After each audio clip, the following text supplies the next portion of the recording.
السلام علیکم ورحمۃ اللہ وبرکاتہ۔ امید ہے کہ آپ سب بخیر ہوں گے اور دعا ہے کہ اللہ تبارک و تعالی آپ سب کو بخیر رکھے، اپنی حفظ و امان میں رکھے۔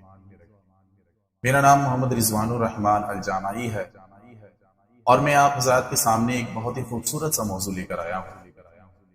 اس موضوع کو جاننے سے پہلے میں آپ سے ایک بات بتانا چاہتا ہوں کہ تمام انسانوں کی ایک چاہت ہوتی ہے کہ اس کا ایک اچھا سا گھر ہو، ایک خوبصورت سا بالا خانہ ہو، اور وہ گھر ایک بہت ہی خوبصورت سے باغات میں موجود ہو، باغات یعنی گارڈن میں ہو۔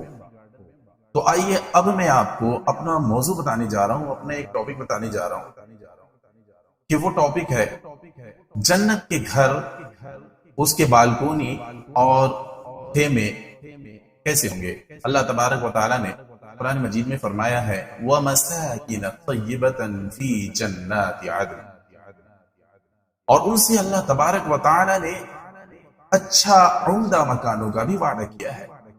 وہ مکان انہی دائمی باغات میں ہوں گے، وہ باغات دائمی باغات یعنی وہ باغ کبھی ختم ہونے والی نہیں ہوگی۔ وَهُمْ فِي الْغُرُفَاتِ آمِنُونَ، اور وہ بالکونیوں میں بے خوف ہوں گے۔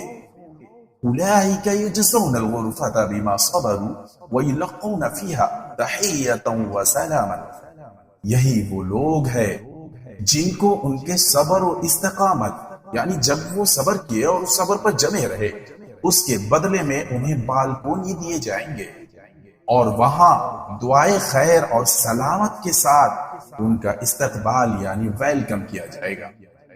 لیکن الذین اتقوا ربهم لهم غرف من فوقها غرف مبنیۃ تجری من تحتها الانہار وعد اللہ لا یخلف اللہ المیعاد، مگر ہاں وہ لوگ جو اپنے رب سے ڈرتے رہے تو ان کے رہنے کے لیے ایسے بالکونی ہے جن کے اوپر اور بھی بالکونیاں موجود ہیں، اور ان بالکونیوں کے نیچے سے نہریں بہ رہی ہوں گی۔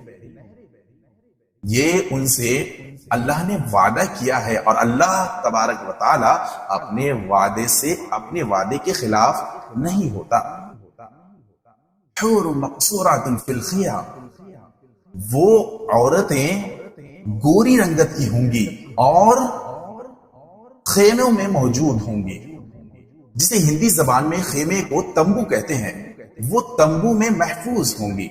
الحدیث عن جابر بن عبداللہ رضی اللہ تعالی عنہما قال قال رسول اللہ صلی اللہ علیہ وسلم دخلت الجنة فإذا أنا بقصر من ذهب فقلت لما هذا فقالوا لرجل من قريش فما منع أن أدخله يا ابن الخطاب إلا ما أعلم من غيرتك قال وعليك أغاه يا رسول اللہ۔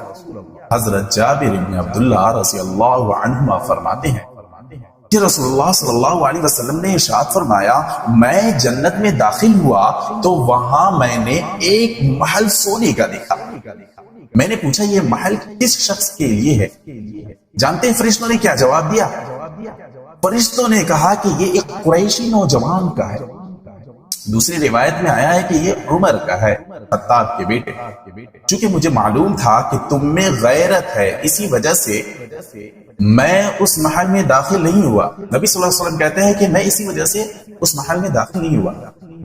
حضرت عمر رضی اللہ عنہ نے عرض کیا کہ یا رسول اللہ، کیا میں آپ پر بھی غیرت کروں گا؟ الحدیث عن ابی ہریرہ رضی اللہ تعالی عنہ قال قال رسول اللہ صلی اللہ علیہ وسلم أتى جبريل النبي صلى الله عليه وسلم فقال يا رسول الله هذه خديجة قد آتت معها إناء فيه إدام أو طعام أو شراب فإذا هي أتتك فقرأ عليها السلام من ربها ومن وبشرها بيت في الجنة من قصب لا صخب فيه ولا نصب۔ حضرت ابو ہریرہ رضی اللہ تعالیٰ عنہ فرماتے ہیں کہ حضرت جبرائیل علیہ السلام نبی کریم صلی اللہ علیہ وسلم کے پاس آیا اور عرض کیا یا رسول اللہ، ابھی خدیجہ آپ کے پاس مکہ سے چل کر غار حرا میں آنے والی ہے، ان کے پاس ایک برتن میں کچھ سالن یا کھانے پینے کی چیز ہے۔ راوی کو شک ہے جب وہ آپ کے پاس پہنچ جائیں تو انہیں اللہ تعالی کی طرف سے اور میرے طرف سے سلام کہہ دیجئے اور ان کو جنت میں ایک ایسے محل کی خوشخبری سنا دیجئے جو پھولدار موتی کا ہے، اس محل میں نہ شور شغب ہے اور نہ تکلیف تکلیف۔